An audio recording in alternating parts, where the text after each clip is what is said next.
What's up, folks? Jack Conti here from Professional Musicians React. We're doing something a little different today. We are talking about Pomplamoose, my band, with my wife. And that's why I'm doing this little pre-roll video, because as I was watching back the edit, my shoulders went up and I started to feel like, is this too self-promo-y? And the purpose was not self-promo to promote Pomplamoose. The purpose was to help folks hear how a real band takes all the concepts and ideas that we talk about in this show around music and recording and performance and how we apply them in a studio with our musicians and with our productions. That was kind of part one of the purpose. The second thing was to help folks kind of learn a little bit about Pomplamoose's business model. We have a bit of a unique business model as a band, and I wanted folks to see that and learn about how we do it in the modern day and age of the internet, how we're able to come out with videos and make money from our music and all that kind of stuff. So I wanted to talk about those two things. But if it feels too self-promo-y, please let me know in the comments, and we will never do anything like this again. I hope it's not. I hope it feels helpful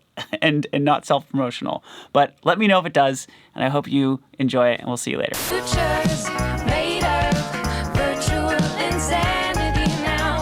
First of all, I want the isolated footage of you forcing you to listen to your own music and how uncomfortable it makes you. It really is like a company. People are on salary, and Natalie manages the team. Just these incredibly talented and motivated people who are supporting the band. At any given time, there should be two hooks that you know and love. Musicians React. Welcome back to Professional Musicians React. I'm here with two of my best friends on the planet, Natalie and Jack, who are two halves of the band Pomplamoose. And we're going to talk about Pomplamoose, where you have been and where you are going. So anyways, Natalie Dawn, singer-songwriter, has made amazing records of her own in addition to the band Pomplamoose. Jack Conti, Scary Pockets, Pomplamoose, Patreon CEO. Who's behind the glass, Jack? We got Tim Sonnefeld engineering the session today. Tim is a Grammy award-winning producer, multi-instrumentalist, and arranger. Tim, welcome to the show. Always great to be here. We got Ryan Lerman. Ryan is my partner in crime in Scary Pockets and has played with everybody from John Legend to Michael Bublé. Soup to nuts. I want to kind of dive right in with an icebreaker question. What is your favorite cover or mashup? Oh shit! Oh gosh, sorry. Am I not supposed to? No, you can swear. Internet. It's encouraged. What the fuck are What you am I doing? talking about? Yeah, say what are the... Okay, I have one. What do you got? We've talked about this one before, the Stevie Wonder cover. That's what I was going to say, and I didn't want to say something we were talking about on the show. We can work it out. We can work it out and get it straight or say goodnight. We can work it out. I'm going to go with another one that we've talked about on the show, but it's a brilliant cover of a Carole King tune by James Taylor. You've got a friend? Yeah. You've got a friend. Tim. I have a few things about this. Was my first ever song with you guys. This was the first time I met Natalie and Jack. Is this Jamiroquai mashup? I thought you guys were amazing. It was just like, I had already been a fan, but I was like, oh shit, they just do this in one take, and it's like Natalie's in fucking tune, and Sarah and Lauren are in fucking tune. It was great. These aren't factoids, these are just things. It's your experience. It's my experience. I just looked at it. This song's now up to 13 million hits. This one did great. Let's listen to it.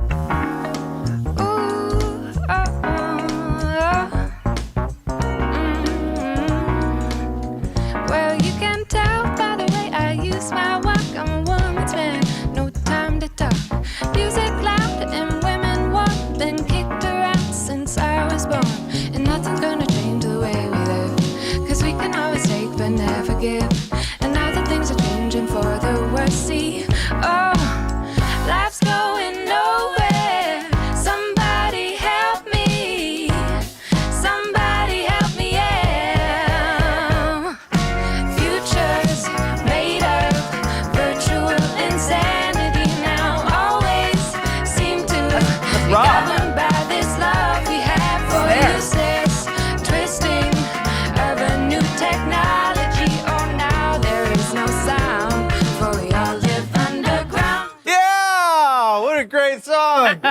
First of all, I want the isolated footage of you forcing you to listen to your own music. And how uncomfortable it makes you.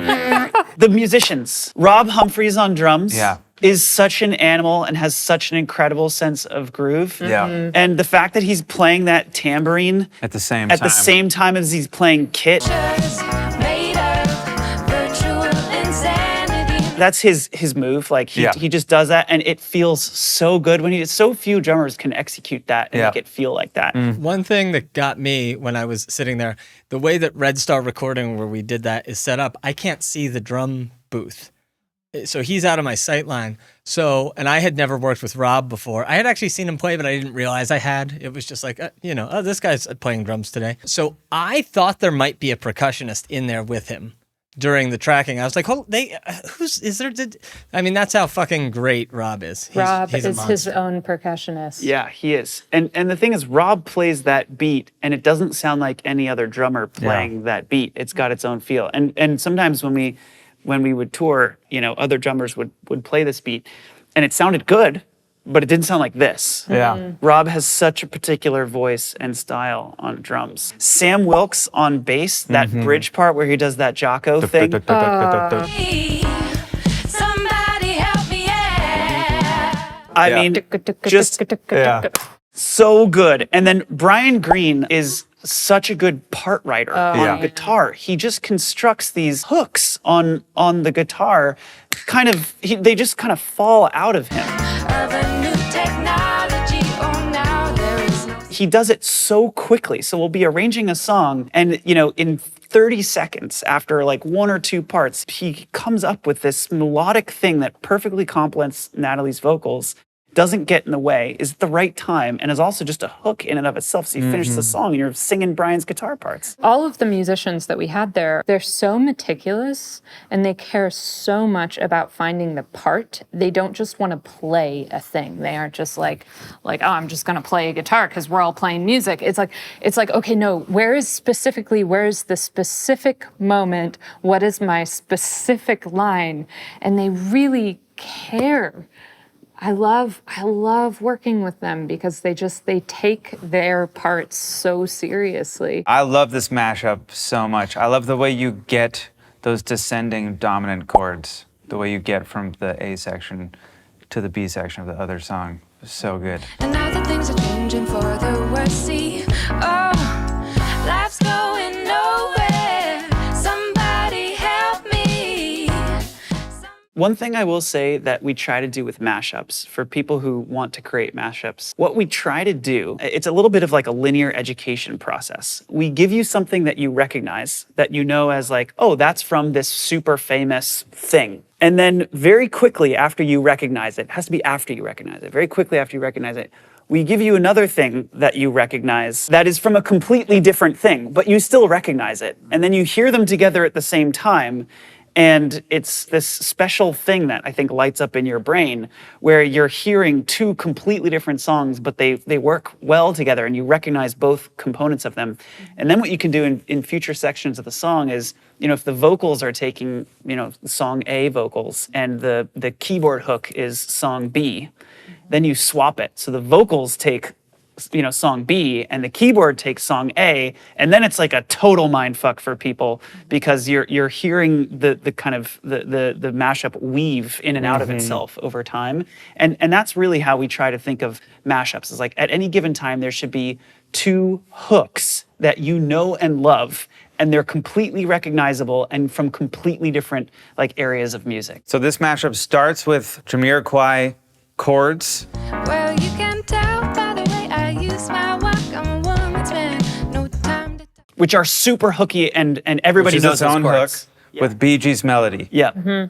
And then you go into Jamiroquai melody over the same chords, right? Yes, yeah, we didn't swap them in this one. So the pre-chorus Life's going nowhere. is the Bee Gees pre-chorus, but then when the chorus hits, Future. Back to Jamiroquai. It's Jamiroquai. And each of these things happens in like 7-second increments. Right. So your brain just feels like, I'm hearing Bee Gees. No, I'm hearing Jamiroquai. No, I'm hearing both at the same time. And if you've been on a spaceship for the last 40 years and you haven't heard either of these songs, it's just a good song. It just structurally works, which is why I think it has 13 million views, is because you just found a way to make the arc of the song right and the melodies flow into each other. It feels natural. It's easy when you're trying to combine two songs and fit all the hooks and approach it like a science project, for it not to feel like a actual cohesive song. Yeah, this one just came to us while we were driving, and Another driving tune. yeah, another interestingly. driving. You guys yeah. do a lot of driving. Yeah, we drive everywhere. So yeah, we were driving, and I think Jamiroquai was playing, and you were like, "Oh my gosh, this sounds like the Bee Gees. We should do a mashup of this song with, Stayin' Alive." So, okay, just to bring us back to the big picture here. You've had this band over the last 12 years. Yeah. Has had this wild ride of, oh my God, huge success, and then an ebb, and then a flow, and then an ebb. And so now it's, for the last couple of years, 3 or 4 years, it's had this song a week sort of formulaic thing where you've released originals plus covers plus mashups. Where are you now, and where do you guys talk about where you're going? What's next? I feel like we're in a really good place. I don't feel like we really burn out anymore, which is great.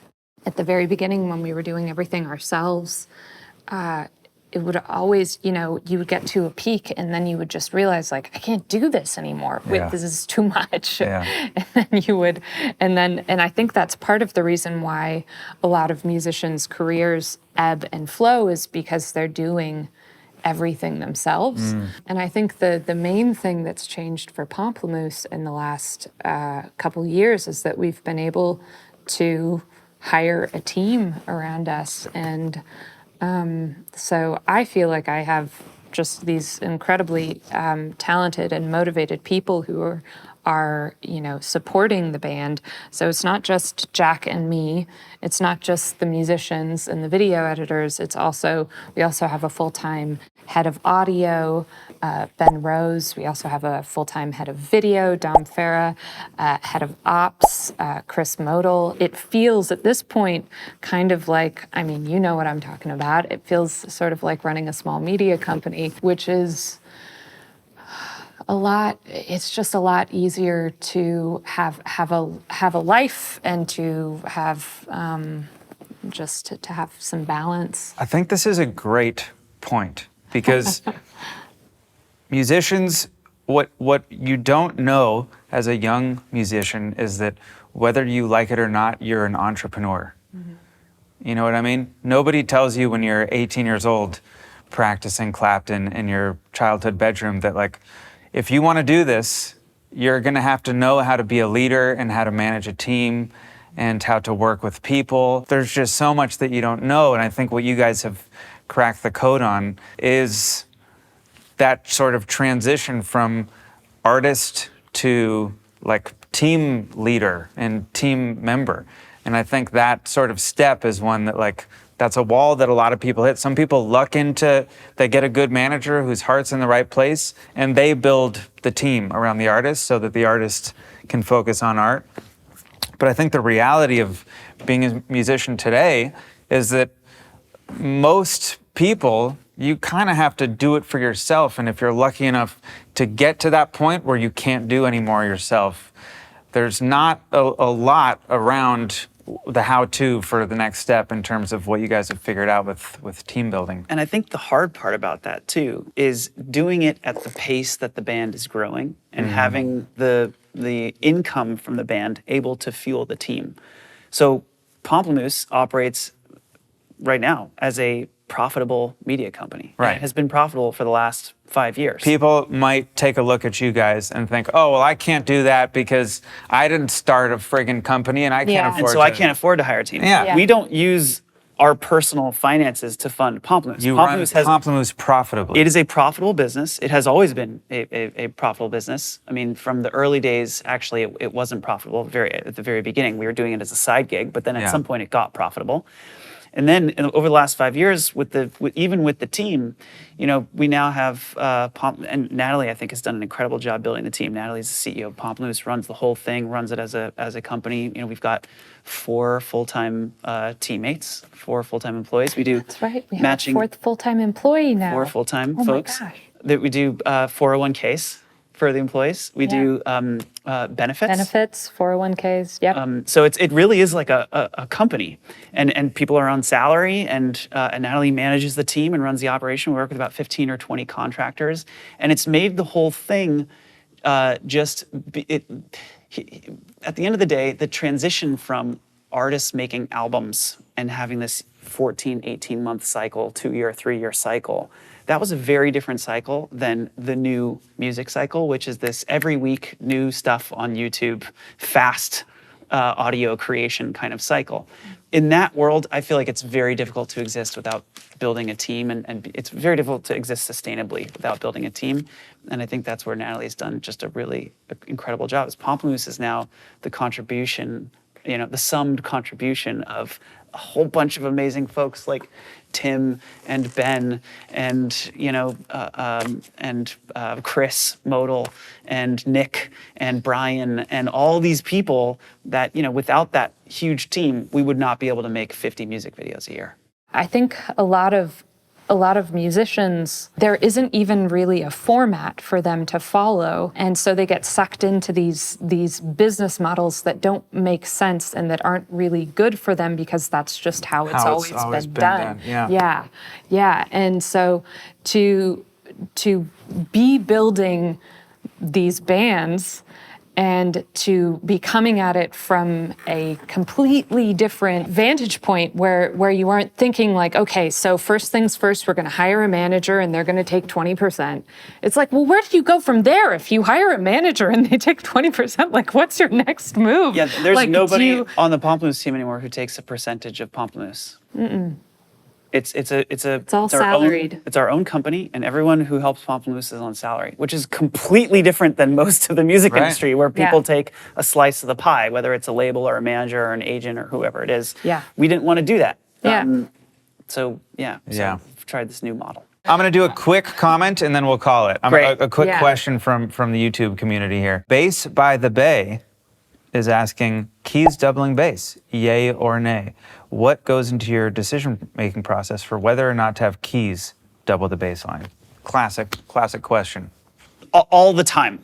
And not just bass, but other instruments too. I love doubling in general. I think doubling creates different colors of textures that already exist that you wouldn't recognize. So I'll double accordion and glockenspiel, and you get this long, flowy, slow attack thing combined with this short percussive burst, and it creates a completely new texture. I'll double Natalie's bass line with Whirly, which creates this brighter, crunchier sound in the lower octave and makes her bass lines cut out way more. Exactly. And then sometimes we don't want the bass to cut out and we won't double it. But constantly thinking about doubling instruments. Orchestras do this too.